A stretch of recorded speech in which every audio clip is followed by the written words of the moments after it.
any sort of slip-up is getting mercilessly punished. Back-to-back losses for Leicester is essentially the equivalent of 5 losses in a row for a team outside of the top 4. It's not just Leeds breathing down their neck at this point. Ipswich seems to be back on track as well, and it won't take much for Southampton to be on course again. Leicester have to look at this as a must-not-lose game. Hello and welcome to the Second Tier Preview Show, brought to you by SBK. I'm Ryan Dilks, and I'm joined by the Miranda Hart to my Joe Hart. It's Justin Peach. Good day to you, Ryan. The intro, of course, being in reference to Joe Hart announcing his retirement, a player I was stunned to discover has never played in the Championship. I thought he may have had a loan or something early in his career, or maybe a one-off appearance when he was back up at Burnley or something like that. I don't know, but 52 appearances in League 2, 11 in League 1, 340 in the Premier League, not in the Championship. A real sad state of affairs for me, Justin. Yeah, we could have really used a personality like him, especially a goalkeeper. We don't get too many, do we? But then again, his career is not particularly a surprise to not see him drop into the Championship, considering that he was at Shrewsbury, wasn't he? He went straight to Manchester City and then broke into the first team there. Yeah, but Justin, I was just picturing, I'm sure he must have had, a rogue loan spell at Ipswich or something like that, where he played just 2 games when he was really young. But I was surprised, really. He seems to have played in every single competition apart from the Championship. So we can't really judge him of whether or not he could be considered a legend of the game. I mean, he's won so many honours at club level, so I think he does fit that category in England number 1 for a long time as well. But he's never played in the Championship, which brings me back a little bit. I'm not going to jump into the legend status just yet. I'm not sure even if he had played in the Championship, he'd be a legend of the game, savage. To be honest. Savage. Question for you: how many England caps do you reckon he's got? 58. 75. When did they happen?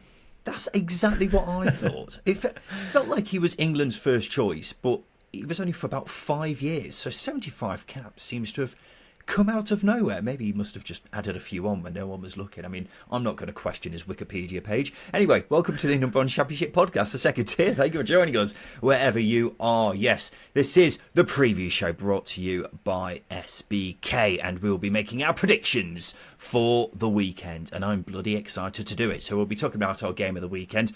No surprises for guessing what that's going to be. And we'll also make our banker predictions, our outsider predictions, and then we'll finish off with a little game of Scott High or Ryan Low right at the end of the show. So let's kick things off with our game of the weekend, which is an absolutely humongous clash. It's Leeds v Leicester. Leeds are 11-10 to win this one with SBK, while Leicester are 5-2. Oh boy, this is juicy. This is a proper thigh rubber of the highest order, isn't it, Justin? I've got goosebumps. There's parts of me throbbing which simply shouldn't be right now, because this is basically as big as it gets right now, isn't it? Second v first. Yeah, I mean, there's other things that get are as big as it gets, aren't they, if you're talking about it like that. You are right. You're absolutely spot on. It is one of those games that just gets you off your seat. And I'm maybe not that as excited as you are. Don't get me wrong. I am excited. My mouth's watering.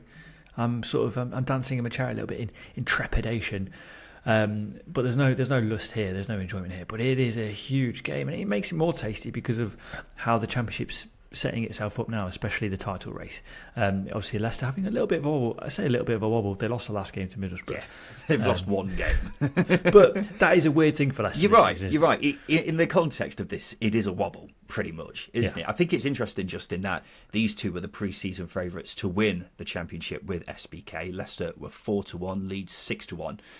I'm told that these two have essentially been the favourites to get promoted all season, just to add a little bit of extra spice to this already very spicy game. But look, Leeds have been flying recently, haven't they? Mm-hmm. 8 wins on the bounce, just 1 goal conceded in that time. And it looked for the longest time like Leicester were simply going to trounce off with the league title. And as things stand, it still does look that way. But if they lose here, it could be squeaky bum time for the Foxes, couldn't it? As you say, lost to Middlesbrough at the weekend, and suddenly it won't be maybe looking as comfortable as it once was. I think when you consider that, or when you bring in into the conversation that Leicester are having a wobble, it's mainly because one game. It's one defeat, but it was a bruising defeat to Middlesbrough, where tactically they were sort of outdone at times by Michael Carrick, and then they're coming up against a Leeds team at Ellen Road. It's going to be so difficult, and as you say, 3 points losing 3 points against their immediate rival can be such a damaging thing for them. But I think with Leicester, they've built up such a cushion now. I don't think they'll let it get to them too much. But as you say, you're looking at a team who are looking like they were going to win the league at a canter, and now because of how relentless Leeds and Southampton have been, they've closed the gap, and that does make it a little bit nervy for the top side at the moment. Well, it's interesting that both managers have been playing down the importance of the game. Enzo Maresca has said Leicester's destiny with regards to promotion won't be determined on the night. Daniel Farke believes that even if Leeds win, Leicester are definitely going up anyway. Interesting that they would do that. Maybe It's just mind games. But the matter of the fact is this. Leicester, of course, coming off the back of a loss to Middlesbrough. And because of the relentlessness of the top four, any sort of slip-up is getting mercilessly punished. So back-to-back losses for Leicester is essentially the equivalent of 5 losses in a row for a team outside of the top four, isn't it? Yeah. I mean, they would go. They would still be 6 points ahead of Leeds. We've got to remember that. But they had a 12-point lead this time last week. So if that lead gets halved in the space of a week, it would undoubtedly be worrying for Leicester, particularly because it's not just Leeds breathing down their neck at this point. Ipswich seems to be back on track as well, and it won't take much for Southampton to be on course again either. So Leicester have to look at this as a must-not-lose game. Otherwise, I mean, a draw wouldn't be a bad result by any means. Yeah. A win would be a fantastic result, but a loss, that is a bruising result from a Leicester City perspective. On the other hand, Justin, if Leicester win, that's pretty much the title race over with, isn't it? Yeah, I think psychologically it's a big one. Obviously, as I was saying with Leeds, they gained 3 points from an immediate rival. So mathematically, whilst it's still possible to lose the title, it's a psychological aspect that's really going to sway it. And I think if you can go to Ellen Road, beat Leeds, who have won 8 games on the trot, conceded 1 goal in that time, go to Ellen Road and beat them, your confidence is going to be through the roof. You're going to walk into games and be like, well, we can do anything now. Because no matter who or where you are in the league or who you are, going to Ellen Road away on a Friday night under the lights is going to be a difficult game. Everyone's going to be G'd up, big hard week at work, coming into the game of this magnitude. Everyone at Ellen Road is going to want it. Every single person there. So you go away, you get 3 points. Yeah, title's done and dusted. Well, as we say, with SBK, Leeds are 11-10 to win this one, while Leicester are 5-2. So Leeds heading into it as favourites. Not very often that Leicester are the outsiders for a game, but based off their recent form and the record at home, Leeds will be disappointed if they get anything less than 3 points here, won't they? As I say, not a position that often happens when Leicester are involved, but that's the situation we've got here, isn't it, Justin? I think that's the key thing. It's mainly down to Leeds' momentum, isn't it? Leeds' momentum that they've gathered over the past few weeks has been relentless, and you take that into every game, and you do forget as well, because of how good they are going forward, so how good they've been at the back as well. And I think you've got to really pay a lot of attention and applause to Daniel Farke for being a little bit more direct than probably what he's used to, because that Norwich side wasn't as direct as this Leeds team. And I think that's going to suit Leeds against this Leicester side. So you're quite right. They head into the favourites, and I think they'll be disappointed if they don't come away with anything less than 3 points, because they're going to be well up for it, and it's at Ellen Road, and that's a huge factor for them. They've not lost it at all either. They've got an incredible home record this season. So going into that and not coming away with 3 points, you'd be pretty sad. Something you failed to mention there as well, Justin. Leeds beat Leicester at the King Power back in November didn't they? And Leeds were just exceptional that day. Leicester just could not handle them. And if we see a repeat of that, it's going to be a long night for Enzo Maresca's lads. So, look, Nonto, Somerville and Rutter have been in brilliant form recently too. And Leicester simply have to get a handle on them. And if they don't, then they could run riot and really take Leicester and put them to the sword. Now it's time for our second tier bet builder with SBK. And with SBK, you can create your own bet builder with a range of markets for any championship game. It's easy, fast and secure on the SBK mobile app, and you'll find substantially better odds there than any other bookmaker. So every Friday, we're making our own bet builder with 4 selections all relating to our game of the week. So that's 2 for Justin, 2 for me. Justin, what are your selections for this mighty fixture? Oh, it's a tasty one, isn't it? I'm going for a Leeds win and Crescencio Somerville to score. Oh, Leeds' momentum, I mean, I've said it already, the momentum's really pulled me into this one. And that's what I was also saying, the way they play, getting the ball into final third so quick, you come up against a slow possession-based side like Leicester, there are going to be gaps to exploit when Leicester get further up the pitch. And I don't think there's a better team to do it than Leeds. And of course, having Crescencio Somerville, you've got a winger there who scored 15 goals in the league this season, an incredible return for a young player who's having a real big breakout, I think, at Leeds. So yeah, Leeds to win, Crescencio Somerville to score, I'm all over it. There's a reason why I text you in the WhatsApp group beforehand saying you've got to pick a result for this one, because I honestly cannot call it. I don't know how this one is going to go, but I'm not going to disagree with you, Justin, on a Leeds win. I just don't want to call it. My selections for the bet builder, Yannick Vestergaard to be carded and both teams to score and over 2.5 goals. Now, Vestergaard to be carded in 4 of Leeds' last 5 league games. The opposition left-sided centre-back has been given a yellow card. How about that for research, Peachy? Wow. And I imagine this is linked to Jorginho Ruta being the second most fouled player in the division. Of course, Somerville and Nonto as well, they get fouled quite a lot too.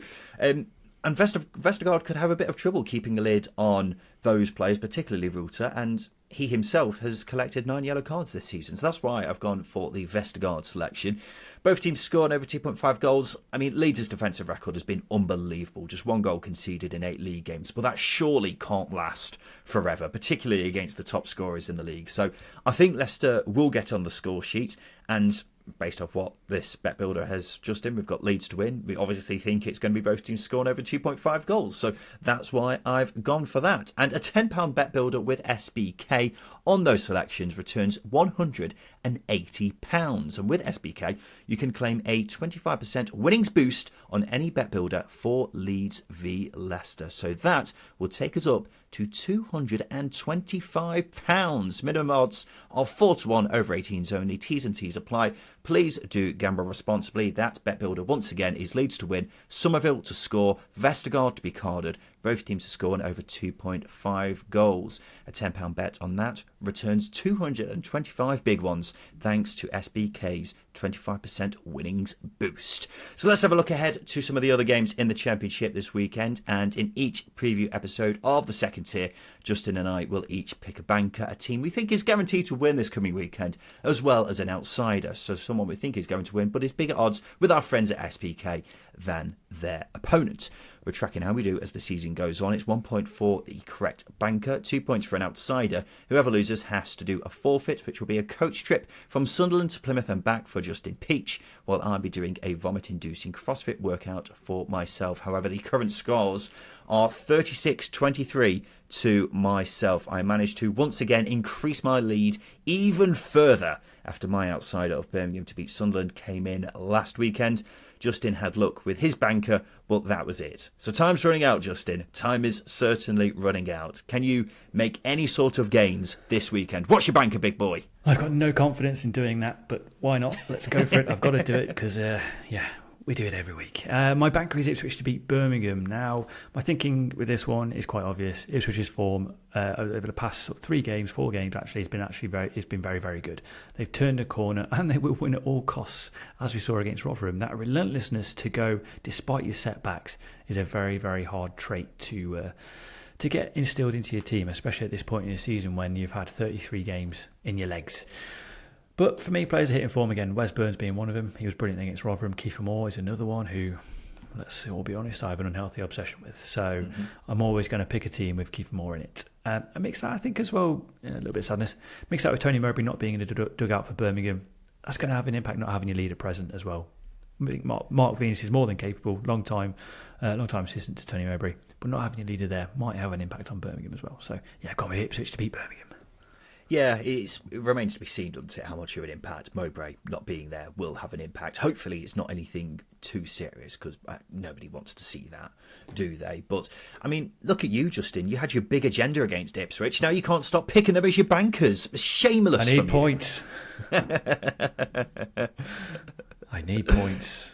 You may need points, but it's quite the turn from you, isn't it? How the turntables. Listen, I'm not two-faced. I don't stab people in the back like some people on this podcast. I'm not naming names. Might be you. What on earth? Where does this slanderous accusation come from? Basically, I had nothing to come back at you with, so I'm going for your personality. I think that's the best route forward for me. Just attack you as a personal person. Still a massively slanderous accusation which has no backing whatsoever. It doesn't until I find it. I have to find the evidence. It's point the finger first, then go for the evidence, and that's exactly what I'm doing. I'm sure that works in all court cases. My banker for this weekend is Sunderland to beat Swansea. It's the beginning of a new era at Sunderland, the beginning of the post-banter era. I mean, they sacked Tony Mowbray, got in Mick Beale, put in Newcastle banners at the Stadium of Light, lost in the Time Weird derby, had the manager ignore a player for a handshake, their manager had a burner account to tweet himself praise, and now he's been sacked. This all happened in the space of 2 months. It very much was, the old Sunderland creeping back into the swing of things here. So I'm calling it. It's over now. That's done. They've knocked the banter era and its mini return on the head. It's time to focus on getting in the top 6 again now. And that's why I've got my fingers crossed that Sunderland have certainly turned that corner here. And a great way to signal the start of that is by beating Swansea, a Swansea side who are in a bit of a state, by the way. They've lost 6 of their last 7. And they've been pretty poor recently. The new manager, Luke Williams, has not had a good start at all. They look particularly fragile at the back, something which was a problem for Williams when he was at Notts County and seems to have carried over to Swansea. Now, I will admit, when I made this pick, that was before I saw that Jack Clarke was injured, which isn't ideal, them losing their best player. And I know it's Mike Dodds' first game in charge as the interim manager as well. But look, whoever the manager is of Sunderland, they should be looking at this game as one they have to be winning because Swansea are in pitiful form, and whether they've got the best player or not, Sunderland this is, they should be looking to win this game. That's why I'm going for Sunderland as my banker for this weekend. Admittedly, would be a lot more confident if Jack Clarke was fit, but I'm still backing the Black Cats nonetheless. You're very confident that this banter era is over. Very confident. I don't know. I don't think you can really expect anything with Sunderland because they were on a good upward trajectory and then they shot themselves in the foot in sacking Tony Mowbray, and that's when the banter era really did resume once again. Because I say, they left that behind. They left that behind for a good 18 months. I mean, post Alex Neil going into the Tony Mowbray sacking, it was a quiet, normal few months for a football club. It was nice. And then they hit the banter era once again. As I say, I don't think I can really lift the foot off the gas as to whether or not that's going to be over or not. And I think coming up against this Swansea side, who have been poor under Luke Williams, I think it's very banter-eerie to lose this game. You are right. If the banter era is still lingering, it would be very Sunderland for them to lose this game. But I like to think that corner has been turned now, mainly because the face of the banter era in Mick Beale is now out of the door. Even if he's got a burner account where he doesn't show his face, I like to think that face has now taken the banter era with it. So that's what I'm holding on to with hope here, Justin. And as I say, if Sunderland are serious about getting in the top 6, then they should be winning this game. Admittedly, Jack Clarke not being there is such a huge blow. But look, Mike Dodds did great when he was in caretaker charge before, didn't he? So, there's still a very talented squad at Sunderland, despite Clarke not being there. I was going to say, if Sunderland was serious about getting into the top 6, they wouldn't have sacked Tony Mowbray and hired Mick Beale. I mean, you're right about the second part. The first part, I mean, if they got in Will Still, then that's obviously they're being serious. But you bring in a manager who's going to be better than the last one, and they didn't, and that's what I'm getting at. They may as well have just been saying that a lot in the last week, Justin, so we don't need to repeat ourselves here.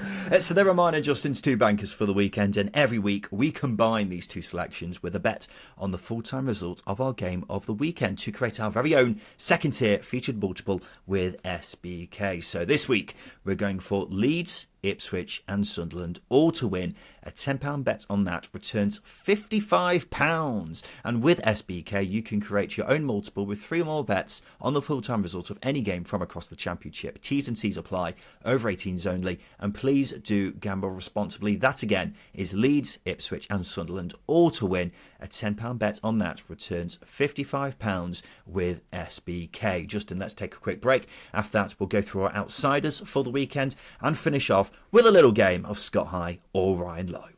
Welcome back to the Second Tier podcast. This is, of course, the preview show brought to you by SBK. That means we're doing our predictions, and it's now time for us to go through our outsiders for the weekend in the Championship. Justin, what is your outsider for this weekend? I need points, and hopefully this one can give it to me. I've gone with Huddersfield to win away at Watford. I'm looking forward to seeing what Brighton Writer can do. Between the last few games, caretaker boss John Worthington has done an excellent job in establishing a style of play that exceeds bravery with the ball and pressing. I think that's going to be a big thing. I'm going to point out to listeners that I have spelt Brighton Writer's name literally as Brighton Writer. That is the best way to remember it. I push this on everyone to do it. So there's a bit of a tidbit for how the approach goes for me. But like Brighton is in the place? Yes, Brighton, the town, the city. Christ alive. This is what I have to work with, people. I am a professional. Leave me alone. Watford, on the other hand, they're a bit hit and miss with performances, but are capable of picking up a result. Weren't particularly convincing against Rotherham last week, but I think Huddersfield, under a new coach, based on the principles that have been instilled by John Worthington, the caretaker, I think that's going to be a really big thing going into this game. And as I say, Watford, struggling to get consistency in performances, might hand it to Huddersfield. Yeah, I'm very curious to see how Brighton Writer does, because as we were alluding to when he was appointed, it seems like it's quite surprising that he's opted to join a relegation-threatened Championship side when this is a guy who was a pretty much regular fixture in the Bundesliga a matter of months ago. So I'm very keen to see how he does. It seems quite exciting, and this game will give us a good indicator of how he wants Huddersfield to play and what kind of success there will be in the long term.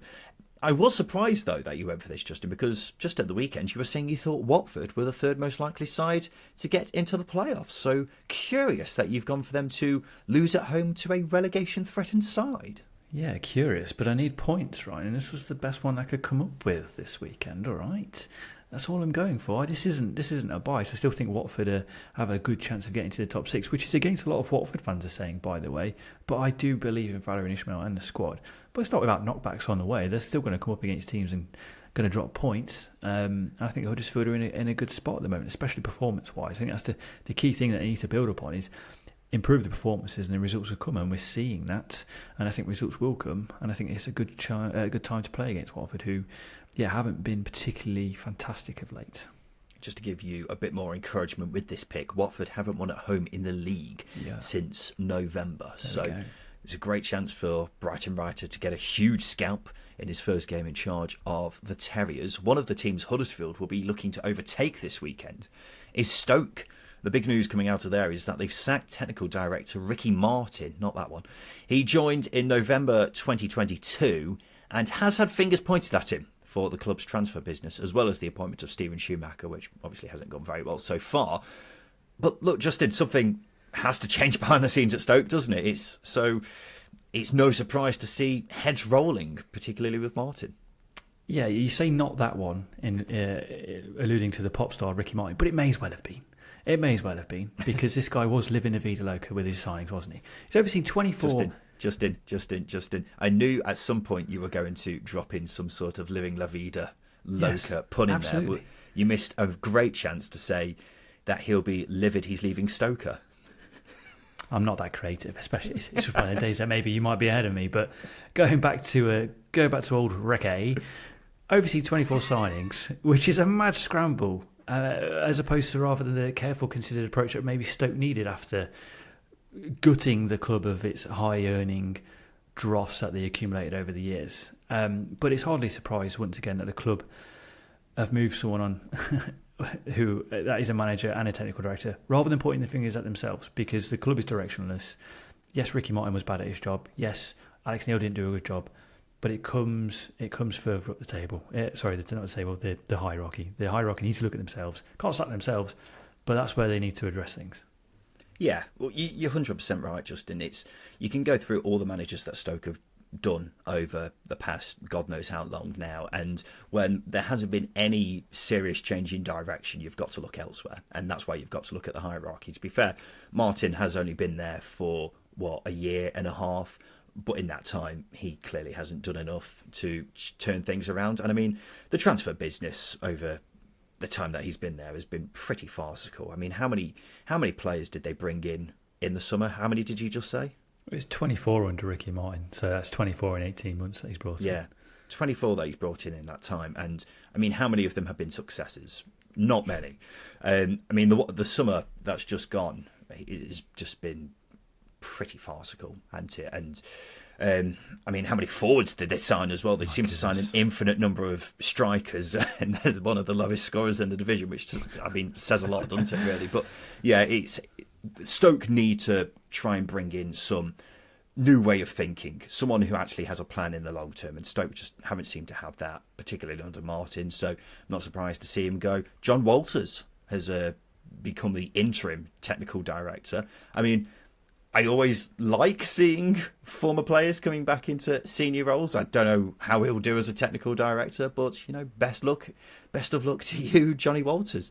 Let's move on to my outsider pick, Justin. I have gone with West Brom to beat Hull in the early game on Saturday. Now, undeniably, Hull have been in cracking form recently. 5 wins from 6, most recently against Southampton in midweek, of course, in what was a really impressive showing by the Tigers. They are a really good side, and I think they'll run the race for the playoffs right down to the wire. However, I'm siding with West Brom here because I believe West Brom will provide a stern test for the Tigers. They're just so well organised under Carlos Corberán and will be looking to frustrate Hull as much as possible. And he's a mastermind at grinding out results in games like this, and Hull could have a difficult time in breaking them down. Ultimately, there wasn't too many attractive selections for outsiders in this weekend's round of Championship fixtures, but if you have a chance to back West Brom against a team lower than them in the table, you're going to take it. So I fancy a victory for the Albion this weekend. I'm very happy to have them on side as an outsider, just. Yeah, it's a very smart choice. You're playing the game. You're playing the game, Ryan. That's why you're so far ahead of me. I'll happily admit that, but there's still time to cock up. But you are absolutely right. I think the way Hull play might suit West Brom, actually. It's quite a slow possession-based side of football. You go back to the last 2 away games that West Brom have played. They win away at Plymouth, which is probably one of the hardest away days in the division because the amount of distance you've got to drive to get down there. Obviously, teams will stay in a hotel, but nonetheless, it's a long time sat on your backside, isn't it? And not training. And then you go to the Ipswich game as well, where they drew 2-2. Could have seen that out. Were unlucky to be pegged back late in the game, but it was still a good performance, and that's what gives you a lot of excitement and going into the final stage of the season, because West Brom are starting to improve away from home because they haven't been great. And I think that's the only thing that might sway me towards Hull is their away form isn't great, West Brom, but the last 2 games probably convince you that they might get a result here. Yeah, I was also slightly concerned about the away form, but I mean that showing against Plymouth in midweek was really quite impressive. They should have won it by more, really. And Plymouth are by no means a poor side, are they? At home in particular, they are really, really difficult to face. So for West Brom to beat them so comfortably and maybe should have won it by more, then that just gives me encouragement that they can do a job against Hull. Speaking of the Tigers, have you seen their owner, Adjan Ilajali, may have just won the award for coolest football owner in the Championship because he's been playing foot volleyball in the Dominican Republic with none other than Ronaldinho. It was broadcast live on TV in his home country of Turkey, and he's apparently making a reality show with old Ronaldinho. Quite a lot to take in there, but you know what? I'm here for it, Justin. Yeah, can we not get this streamed on Hull's iFollow? Because I'll definitely subscribe to this. I will definitely watch this. With subtitles, obviously. I want to see this unfold. What is a reality TV show about? What is going on? I need to know more. And I need to be televised for me. I mean, any reality TV show that's all involving Ronaldinho, I'm immediately interested because, boy, oh boy, does that guy live a life. And while we're on the theme of Championship news, Justin, Sheffield Wednesday have a former German international training with them. Have you seen this? Left-back Nico Schulz has 12 caps to his name for the senior side, playing as recently for them as 2020 and moved to Borussia Dortmund for £22 million in 2019, but has been a free agent after having his contract terminated by Dortmund in the summer of last year. How about that, eh? It's always funny with these ones, isn't it? Because when a player was playing at the heights that he was, seemingly, admittedly, I wasn't watching him week in, week out, but when he was, playing at such a high level just a matter of 4 years ago, mean, he was playing. I think he was playing for Dortmund actually, not last season, the season before that. He was playing relatively regularly. Seems a bit mad, really, that he's coming down to Sheffield Wednesday's level. With no disrespect, of course, but you're talking about a relegation-threatened Championship side. Yeah, team 23rd in the Championship's quite a drop off to what he's probably used to. Then again, if he's had as many injuries as he's had, you're going to try and find football wherever you can. So it's not really surprised to see him drop down training at the very least, because obviously I think he clearly has some relationship or affiliation with Danny Rule and the coaching staff there at Wednesday anyway. So yeah, it could be a coup, but then again, he's not played a lot of football recently, and I think that might work against him. He's got to get fit very quickly. He could potentially go from playing with Jude Bellingham to Jeff Hendrick in the space of a couple of years. What a turnaround. Similar players. And one final thing to mention before we play Scott High or Ryan Lowe, Justin, is the son of a Championship legend made his Premier League debut the other night. I mean, this made me feel extremely old when I saw it, but Jayden Danns is the son of former Crystal Palace, Leicester and Bolton midfielder Neil Danns. He came on as a substitute for Liverpool against Luton the other night. This is Jayden, not Neil. But I mean, I used to love Neil Danns. He was an iconic Coca-Cola Championship player, wasn't he? Yeah, he really was. He's a player that... He's a trivia question if you're talking about Championship football. He really is. He's one of those that's played for a lot of clubs and done very well at a lot of clubs as well. And I don't think he's still playing now, but I won't be surprised because the man's fit as anything. He's assistant manager at Tranmere, last time I checked. Yeah. But he was playing quite recently in non-league. Just an incredible athlete, and for him to go that for as long as he was great. And to see Jayden Danns come on is a little bit of a dagger to the heart because of the age thing. I mean, seeing Rob Edwards say himself, I played against his dad to Jurgen Klopp, and I was like, I love that. I really, really enjoyed gasping. I was gasping for air. Terrifying. Yeah, that was a bit of content from X, which I thoroughly enjoyed. Doesn't happen very often nowadays on X, but that was something that put a wry smile on my face. But yeah, how about that? Neil Danns' son is now playing Premier League football. What a turn of events. Anyway, it's now time for this. Scott High or Ryan Lowe? Neil Best is fucking shit, mate. Yes, it's now time for Scott High or Ryan Lowe, and this is the game where we have to rank 4 things from highest to lowest. It's as simple as that. There's 3 questions, and this week, Justin is providing the questions to me. So what have you got for me, Justin Peach, you bastard? I've got some good ones. So the first one is, I want you to tell me, or rank in order, which current Championship club has made the most managerial changes since it was rebranded. You've got Watford, Birmingham, Cardiff, and Queen's Park Rangers. QPR. You mean just in the Championship or since 2004? It didn't specify, so let's just say since 2004, since it was rebranded. Fine. Well, I mean, Watford have to be top, don't they? Surely. I mean, I'll be stunned if they're not. Who are the others? QPR, Birmingham, and Cardiff. I think Cardiff have had a fair few in there recently, but I think they had quite a few managers who stuck around for a bit in the late 2000s, early 2010s. So I'll put them bottom, and then I'll go Birmingham second, QPR third, although I'm questioning that now that I say it out loud. So that was... I'll go with that. Yeah, okay, so that was a bit of a disaster. You got Cardiff right. Fine. You're absolutely spot on. They're the least... they've made the least changes, sorry, with 11 out of those teams. 11 changes. Then it's Birmingham with 12. Then it's Watford with 14, which makes me think it was Championship. Oh. And it's QPR with 16. Can you really clarify these questions before we do them next time? You really should have done that, because surely Watford have made more changes than that. Yeah, but then you go back to QPR, who under Briatore went through manager after manager after manager. Yes, but that's quite an important part of the question, that isn't it, Justin? Yeah, so I'm going to say it was since the Championship was rebranded, and it was just Championship changes only. Yes, but you didn't specify that when I was answering the question. I apologise. I've brought the game into disrepute. You actually have, and I'm not even joking when I say that. What's the next question?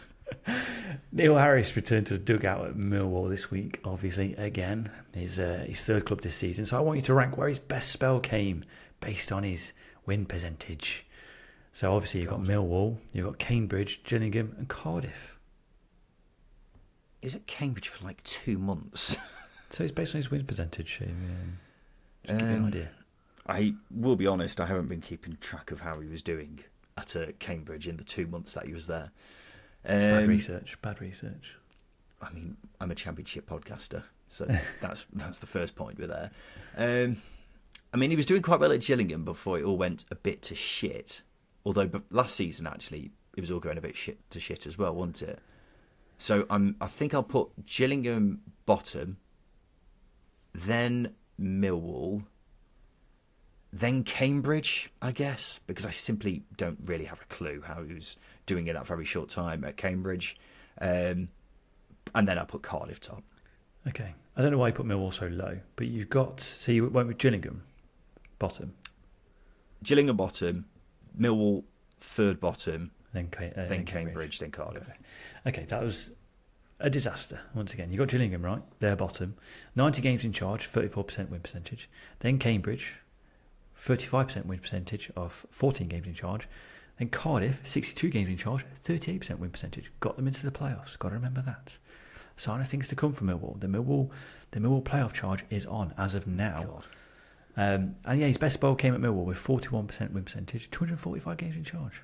So it wasn't really a disaster. I just massively underestimated Millwall. But my thinking there was, I thought he was in a couple of relegation battles. Although I forgot he got them promoted, I think, didn't he? Yeah, he did. Did he get them promoted? Yeah. He did, yeah. Yeah, so that's what I forgot there. So, wasn't a complete disaster, but, just underestimated them, really. Anyway, what's the last one, Justin? So you are a massive virgin. We all know Thanks. this. So I want you to end the podcast there, shall we? That's it. I want you to rank the biggest virgin in Ryan's room right now. So I want you to tell me what the highest grossing Marvel films are. I will be disappointed if you don't get these right. So the films you've got on the table are Guardians of the Galaxy, Black Panther, Captain Marvel, and Spider-Man No Way Home. Is it the first Guardians of the Galaxy? It is the first Guardians of the Galaxy. It's also the first Black Panther. Okay. I'll put Spider-Man top. Okay. No Way Home is the most recent one, isn't it? Yeah. Spider-Man top. Spider-Man top, definitely. Black Panther second. Then Guardians of the Galaxy. And then Captain Marvel, I think. I'm going to go in that order. Are you going to lock in those answers? I'm certain on the first two. It's just whether Captain Marvel, even though it's not anyway close to Guardians of the Galaxy in terms of what is the better film, but I fear it may have done slightly better at the box office than Guardians of the Galaxy. But I'll go with that. So you're going with Captain Marvel bottom, Guardians of the Galaxy? Yes, for God's sake. Well, you were wrong, Ryan. You should have gone with your logic. Really? Call yourself a Marvel fan. Spider-Man No Way Home is top. 800 million, grossed over $800 million. Then it was Black Panther, big drop off to 700 million. Then it was Captain Marvel, 420 million. And Guardians of the Galaxy last, 333 million. Obviously, Guardians of the Galaxy was the first one that came out in 2014, so maybe there wouldn't have been an appetite. Whereas by the time Captain Marvel came out, the Marvel train was steaming along. Yeah, you're right. You're really right. And it was also between Infinity War and Endgame as well. So it's just because I thought Guardians of the Galaxy was such a good film that it must have... It may have been better than Captain Marvel, but it obviously wasn't. It wasn't, was it? No. It wasn't. It was a better film, though, wasn't it? Was it? I don't know. I don't watch them. I have a life. No, you do watch them, though. You watch Star Wars, which is even worse. Anyway, that's been Scott Higher Ryan, though. This has been the Second Tier Podcast. Justin Peach has nothing to say on that. In fact, for the listeners at home, he's nodding away.